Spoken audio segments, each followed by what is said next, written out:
All right, the off-season video, a little bit of a deep dive of the Houston Rockets. All the off-season articles can be found on ESPN.com. The teams that have been eliminated are now on one document. There is no individual Houston Rockets article. It is on a one doc this year. We're making it nice and easy for people to read, and you can go on there and find the priorities in Houston, the extension candidates to watch, a 800-word deep dive on the Rockets offseason, meat and potatoes this year. We are going to do a little bit of a video on the Rockets here. I would say the best way to describe this team is probably at a crossroads, and that's how I kind of write when we started the article. You've got to find a head coach. You have a 14% chance of drafting number one.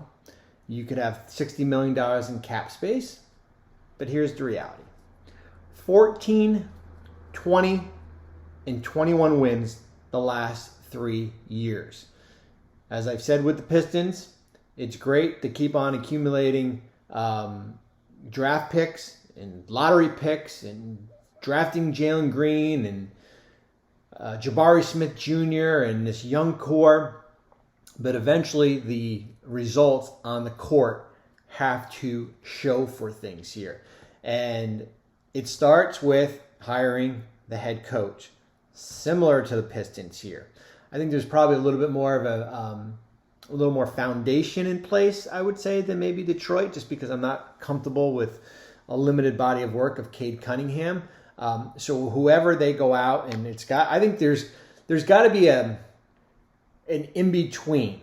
Like, how do you not compromise player development, third youngest roster in the NBA, but also have a sense of purpose of, like, accelerating, like, the rebuild? Like, kind of staying pat and, getting 25 wins next year. It ain't good enough. 30 wins. It ain't good enough.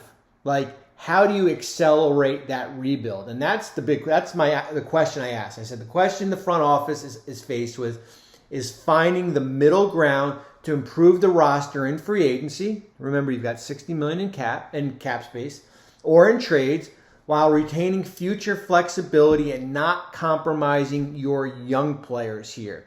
You want to be in a position where Orlando was this year, where you're playing for meaningful games in March and April, and you're winning 34 games, and you're winning 35 games. Remember, you have the Nets first-round pick next year, which potentially could be better than what you're picking at. I don't know what this Brooklyn team is. Yeah, Brooklyn made the playoffs this year, but they were a 500 team, below 500 team prior to or after the Durant and Irving trade.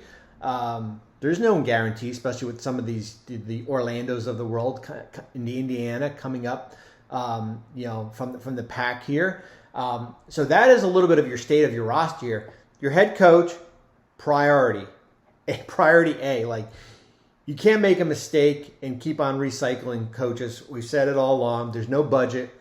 You got to get it right as far as kind of getting that. And I'm not saying you have to get a young former assistant. I think you can go out and get an experienced guy. I think you can go out and get Kenny Atkinson, who's in Golden State, who's coached in big games and has dealt with different types of rosters, whether it be in Brooklyn or in certainly in Golden State as an assistant now. But that's priority as far as the roster. You've got, as I said, you have got close to $60 million in cap space. Kenyon Martin Jr.'s got a $1.9 million team option. The likelihood is that gets declined. Now you have to, if it gets declined, you better make sure that maybe there's an extension in place, because then Martin Jr. become an unrestricted free agent the following year. So there's a little bit of kind of navigating with that. I think Martin would be eligible 4 years, $70 million. I'm not sure if I'm going to commit that full amount. If you don't pick up the option, you decline the option, he's got a $5.2 million cap hold, which is the starter criteria. And now he becomes a restricted free agent. So you can go out and use the cap space, circle back, and re-sign him. Or you keep his $1.9 million salary as a low number and go out and use room. But, as I said, you take the risk of him becoming an unrestricted free agent. What's their primary need? It's addressing the backcourt. We've talked at length with the Porter Jr., Jalen Green backcourt, right? This is a crazy stat. 1,700 minutes together, they've been outscored 7.5 points per 100 possessions. The offensive efficiency is 110.9 when the two are on the court. That is basically 27th in the NBA, basically right where they are as a team. Porter Jr., that extension kicked in. I tweeted about it over the last weekend. He had a 60-game likely bonus for 60 games, which was like $2.5 million. He played 59. That they basically gained an extra $2.4 million in cap space because he didn't play. It did not hurt him financially because Porter Jr. is still under his current contract. He's not under the rookie extension. Rookie extension doesn't start till July 1. He still has that. He's still operating under his old contract. Only impacts cap space. Doesn't impact the finances here. So for me, it's addressing the backcourt. I'm not comfortable that Porter Jr. Green is the backcourt of the future here. Sorry, that's how I look at it. Who is out there? We certainly heard about Harden. How much are you willing to commit to James Harden? Are you willing to commit 3 for 120? Remember, and we'll write about when Philadelphia is eventually eliminated down the road. Like, there's no competitive financial advantage for Philadelphia. They can only offer him a 4-year deal, the same as Houston, a little bit more money in the increase because of the over 38 rule. So you're basically playing on a level playing field as the Sixers. You want to offer him $46 million for 3 years? That's your basically waving your white flag on this rebuilding process that started when you traded him and saying, like, we need help outside of our young players. That is going to be a huge decision. Head coach, the draft, certainly the lottery dictates as far as where you are. What do you do with cap space? I think there's also, you're going to have to take that quality over quantity approach also. You've got 13 players on the contract going into next season, not including 2 first-round picks that can get you up to 15. I mean, your roster is full. How many 21-year-olds can you have on this team? Team needs playmaker, veteran bench depth. Rockets ranked last in points allowed off turnovers for a second consecutive season. If you look at the games, if you look at the box scores, points allowed off turnovers is in the negative every game. That is their Achilles heel. That's what dooms this roster, is basically turning over and not getting back in transition. It's basically rinse and repeat. Ranked last in points per possession allowed in transition, points per possession allowing a live ball turnover. I mean, it's ridiculous how many. I mean, it's usually, what was it, 21, 22 points per off turnovers allowed, which was I think top 2 ever. Last year was the highest ever in NBA history. So that's got to get cleaned up. And then you look at some of their future draft assets. They have that Brooklyn pick in 25, Brooklyn pick in 27, unprotected, the right to swap with the net. I'm sorry.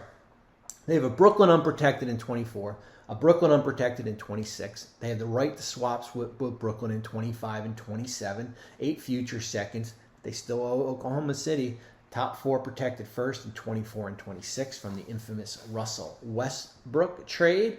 And that is the state of the affairs in Houston. The coach, right? Starts with the coach. Then the draft. 2 picks in the top 20. That trade, I'm going to circle back. I'm jumping off base. That trade they made with the Clippers was probably one of the better under-the-radar trades we've seen. Basically, you went from picking 30th, they had the Bucks pick, and you went up to picking, we don't know yet because of the ties being broke. You could have you could have moved up 12 picks by trading off Eric Gordon. I mean, that's one of the better under-the-radar moves that nobody is talking about, is that moving up at a minimum 10 slots here. So we talked about the draft. We've talked about cap space. You got $60 million. Be careful. Just because it's burning a hole in your pocket doesn't mean you have to go out and spend it all at once. If you see a point guard out there, go out and spend $30 million. If you're comfortable giving James Harden $40 million, know what you're getting yourself into, right? Is he a guy who can set your offense and basically, groom Jalen Green? I think he can. I think it would accelerate the rebuild, and that would intrigue me there. I'm not going to give him 4 years, $200+ million, but I would consider 3 years, 130, 3 years, 140 for him. So that's cap space. Head coach draft, cap space. Kenyon Martin, figure out if you want to extend, pick up his option, and then just figure out your needs, playmaker and veteran bench depth. But that is your Houston Rockets offseason in a 10-minute video. You can read about them online at ESPN.com. Thanks for watching ESPN on YouTube. For live streaming sports and premium content, subscribe to ESPN+.